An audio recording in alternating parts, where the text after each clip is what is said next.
1580 Battle a Monster. Muramasa Sakuma, wielder of the legendary Sano hammer, stood before Rinto. Ever since Odani, I knew one day I'd be the only one who could stop you. The Rinto always breaks its cage and causes destruction.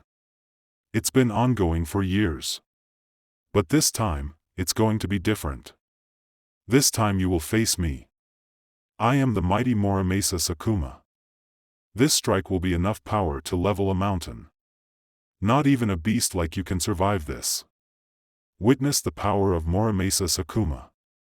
Muramasa threw everything he and the Sano had into one devastating strike. Rinto was sent underground as the ground around them crumbled. The remains of the Maeda fort were also swallowed by the tremor caused by that powerful attack.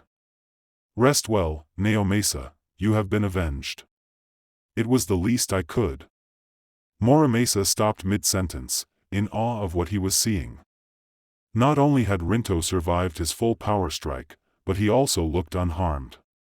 Rinto glared at him from some distance away. There's no way he survived, that was my most powerful attack. I suppose I'll just have to hit him again. Muramasa charged up and lunged again, only this time Rinto caught his hammer. He tossed Sano away and grabbed Muramasa. He punched him so hard that he caved in his chest plate. He then dropped the defeated warrior and proceeded to the battlefield. Tashi knew who was causing all the destruction and carnage.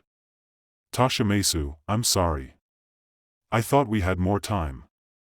I should have talked to Hanbei sooner. I hope that somehow that body of yours holds up.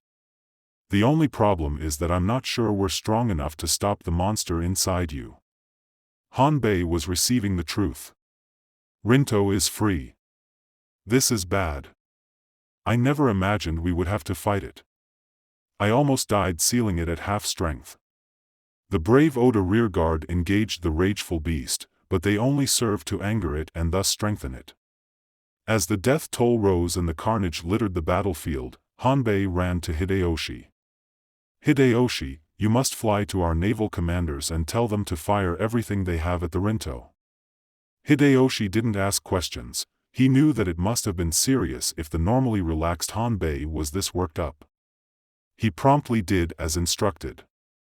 After Hideyoshi's frantic request, Mitsuhide, Kazumasu and Yoshitaka ordered their cannons and muskets to fire exclusively at the Rinto. For 10 uninterrupted minutes, the cannons and gunners on the floating castles turned the ground around the Rinto into a massive crater. The battlefield was covered in dust and smoke when their ammo was depleted. Kazumasu looked toward the veiled battlefield and said, "Overkill, my son certainly was dangerous, but that barrage was taking it too far. What were we thinking?" What? His ship almost capsized and shook violently, knocking him and his crew to the deck. It sent many overboard. As soon as he could, he stood back up and looked overboard. He was terrified. There is no way. Muskets, firebombs, and cannons can't damage this vessel. How did this happen? His ship was taking water with a massive hole in it.